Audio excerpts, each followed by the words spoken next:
Assalamualaikum warahmatullahi wabarakatuh. Perkenalkan, nama saya Dwi Aurel Febrianti. Saya dari kelas 9C. Di sini saya akan menjelaskan tes kota tanpa buku. Pernahkah kau ke toko buku, perpustakaan, atau taman baca? Tidakkah kau merasa istimewa ketika berada di dalamnya?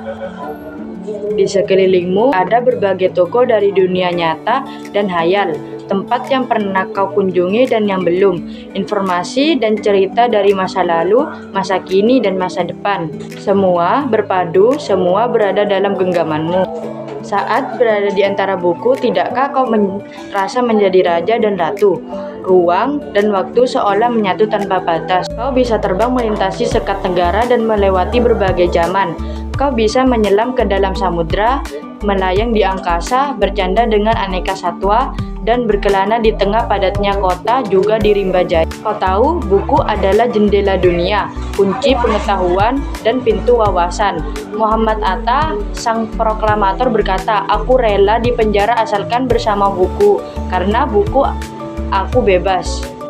Melalui buku, manusia terbebas dari ketidaktahuan. Tempat-tempat yang dipenuhi buku adalah harapan berkembangnya pengetahuan dan wawasan. Apa jadinya jika kota tanpa buku? Pantaskah dia disebut kota?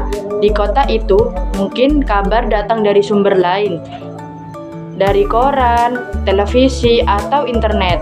Mungkin informasi dan cerita datang dari cerita nenek moyang, bagai dongeng-dongeng sebelum tidur.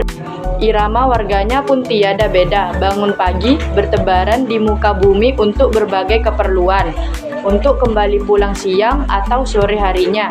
Setelah itu mereka berangkat tidur dan melalui lagi harinya berikutnya, semua serupa. Di kota itu mungkin ada bangunan bernama perpustakaan. Di dalamnya buku-buku berderet dalam rak yang tak terjamah.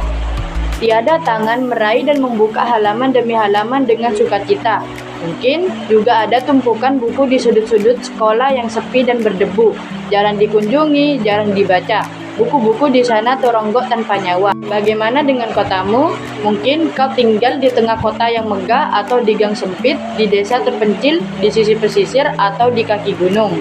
Adakah perpustakaan, taman baca, dan toko buku di dekat rumahmu? Ada. Apakah tempat itu menjadi wadah berkumpulnya anak-anak dan warga? Menjadi pusat perkembangannya wawasan dan pengetahuan, atau hanya menjadi pajangan? Maukah kau menjadi orang yang menghidupkannya?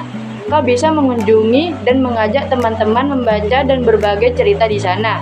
Jadikan tempat itu sumber kegembiraan dan pengetahuan. Jika tempat itu belum ada, maukah kau menjadi orang yang mulai menghadirinya?